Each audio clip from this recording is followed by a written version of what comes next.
Welcome to the platform. I'm Michael Kozelny. I'm now going to introduce you to one of the finest and kindest human beings I've ever met this lifetime.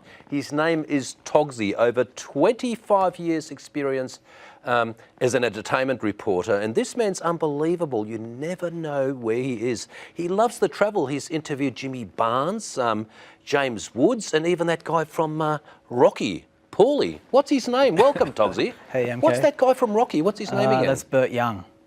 How do you find these people? Just usually through friends and travelling. You meet someone and someone knows someone, and before you know it, you're kind of sitting in someone's lounge room filming an interview, which is pretty cool. You're amazing how you found you found this passion. You travel the world like some people grab their surfboards and go on surf trips, but you find celebrities. How did you find? Is it James Woods? James Wood? Yeah, that was on a trip to America, and I just happened to be, it was actually the first day I was in LA on this trip, and we went to a cafe, and I just saw him sitting there, and yeah, I just sort of went up and said, "Could I film a chat?" And he's like, "What, now?" I said, "Yeah," and just pulled the camera out and shot the interview, yeah. Toggsy, how long have you been doing these type of interviews for? I worked in radio for about 15 years, and I was doing it during that, but then I made a web show for like 6 years, travelling around. You've had an amazing life, and what I've noticed, you get the interviews a lot of people don't get. Why do people relate to you so nicely?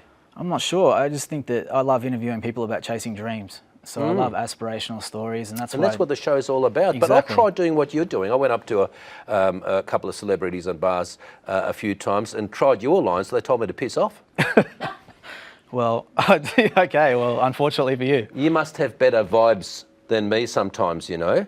Maybe the criminal defence lawyer, they think I'm in attack mode, but stay humble, stay real. Let's have a look at some of your work overseas. It's amazing, amazing.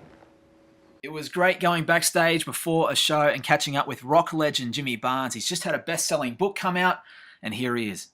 Now, if there's young kids out there listening or watching and they're in bands, and there's heaps of them, you know, they're everywhere, they'd look at you and they think, wow, that's incredible. What was it like when you started, like, say, with Cultures? What was it like in those days? You know, probably very similar to what it is now. You know, we just sort of got out and we drummed up gigs. We, you know, played at buddy parties, played in buddy bar mitzvahs, weddings, you know, you name it, we played there. And basically just do as many gigs as you can. You know, some of the gigs would be run out of town, you know, other gigs they'd love us, you know. But just play as many gigs you can. Get us, you know, work. We used to work 8 gigs a week. You know, we'd work 8 gigs a week, and by the end of it, we'd be knackered. But you know, we'd play to a lot of people. You know, and that's where you get good at what you do. And I was saying on the radio last week that I've met you a couple of times before, and I heard one awesome story, which is when you guys first started. Yeah. The writing, the graffitiing of Cold Chisel around town. Can I ask about that, because that's like a cool story? Well, just, you know, we couldn't afford advertising, and so we thought, you know, well. You know, like we could start our own sort of rumours here, so we thought we'd get around like as if it was fans in the town writing graffiti on the walls. It was actually the band, and we ran up. There was this. We're driving home, and there's this big white wall there. It was beautiful. You know, we wrote you know, Cold Chisel, you know, #1, and we went home, and it was only about a mile from where we lived, and unfortunately the guy whose fence it was knew that where the band lived. And he came round, and we woke up, and he'd written Frank on the side of the truck. So it was a great thing, you know. We had to laugh. The guy had a sense of humour, you know. But I mean, it's just you just do shit like that to get your name around, be in people's faces. You know, one thing whenever I played, I refused to let people eat dinner. I refused to let them ignore me. They either hated me or they liked me. So you know, if they were there, they had to watch. I'd jump on the tables, I'd kick the drinks in their laps, I'd do whatever it took. And that's what you're going to do. Don't sit around and let them sort of, you know, talk over you. Make sure you grab their attention. Another random moment happened in Los Angeles. I ran into actor James Woods at a cafe. He's one of the best actors of his generation. If you haven't seen Salvador, make sure you check it out. And an unforgettable cameo in Entourage. He was sitting at the cafe and this happened. And this is James Woods, which just blows me away, who's a fantastic actor, been in some amazing films. Thanks. I was just sitting here having a and we bugged him, and look what happens. Kidnap me. Yeah. Are you living your dream? Is this something you always wanted to do, to be an actor? Well, I always wanted to be a theater actor, but I never imagined being a movie actor because I was never sort of a good-looking guy like you. I was just sort of like a regular average Joe, and I used to just do theater for fun. I mean, when I was in college, and then I really enjoyed it so much. I thought, well, I'll just give it a try, but it's not too likely. And then the next thing I knew, you know, theater was going well, and I tried out for a movie, and I got the part, you know, I lucked out, did a couple of TV shows, and just sort of kind of worked my way up through the ranks to get a career. So, and now I love it. I mean, it's a great life. You know, there's what's not to love. Yeah. You know. In those times when you sort of had those thoughts going through whether you were going to be right for film, Right. was there any times you're almost going to give it up? Well, I made one promise to myself. I said that if I went to New York with about, I mean, this is 30. In fact, I'll tell you exactly when it was. It's 33 years ago. September 5th. Okay, so I was a kid, and I went to New York, and I had like $300 in my pocket. Yeah. But, you know, my rent was like $28 a month. And I said, if I ever take another job besides acting, I'm going to quit the business. And I've never taken another job since. I mean, I had some lean months there, but sure. about 2 months after, I got a job in the theater, and then I got into a play that happened to be a hit, it turned out. And I mean, I was only getting 100 and something a week, but you know, in those days, that was, you know, I could live on that easily. I just had some little one-room apartment, and, you know, struggled, but those were great years, you know. They were great years sort of struggling, just barely sort of living hand to mouth, you know. What do you know about Australia? Have you been out there? Yeah, I've never been there, and I've always wanted to be, because, you know, I know Russell Crowe, and I know, you know, Nicole Kidman, and, you know, I know a lot of people from there, and I've talked to people from there, and they always say it's just great and very, you know, everybody's kind of cool and very equal, and, you know, it's very, in fact, I was offered to shoot a film there just recently, but it's going to interfere with my shooting Giuliani. I'm playing, you know, Rudy Giuliani, the mayor of New York, in a movie soon, so I couldn't do them both. And I wanted to, because everybody says it's just gorgeous there, and the people are great. I mean, I'm not just saying this because you're from Australia. Well, everybody cool. says, you know, I'm sure they say that women are the most beautiful women on earth, so that's always a good thing. You know, what's not to like? And finally, an incredible story from one of the most inspirational films ever made in Rocky, that being Burt Young and how he got into acting, and one letter that he wrote that changed his life.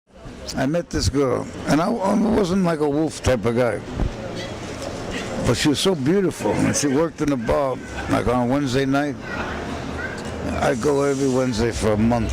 She'd have nothing to do with me. She'd talk to everybody else. This in New York? Yeah.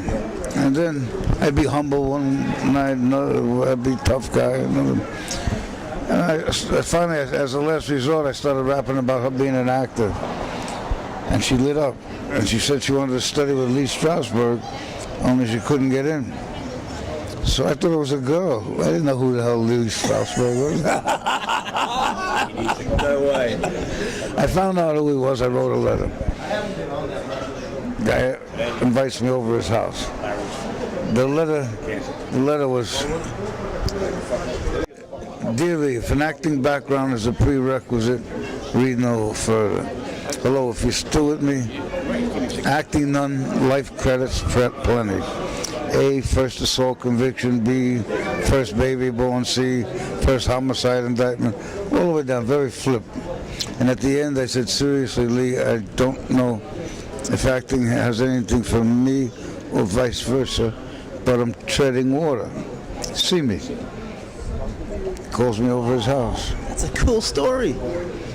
And then I'm over his house. I never talked to strangers then at all. I was a pure street guy, you know. And so now knowing he fingerprinted Marlon Brando, Marilyn Monroe, you know, I was even more tight-lipped. You know? And he's trying to draw me out. And I'm giving him one-syllable answers. You know, yeah, no. And he says, "I don't think you could be an actor." So I got up to leave. He says, "Sit down." He says, "I never saw such tension in a man's face." Wow. He says, "But I feel you're an emotional library. Would you work with me?" And that's Amazing work, Toggsy. In Thank fact, you. award-winning interviews. Okay. What's the award I'm going to win? I reckon the Gold Lotus.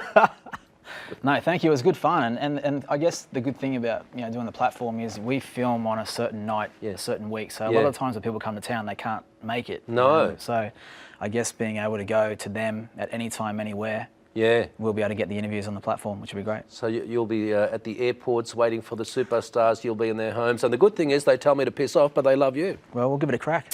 And Toggsy, over the years, what's one of the most memorable interviews you've had? Ooh.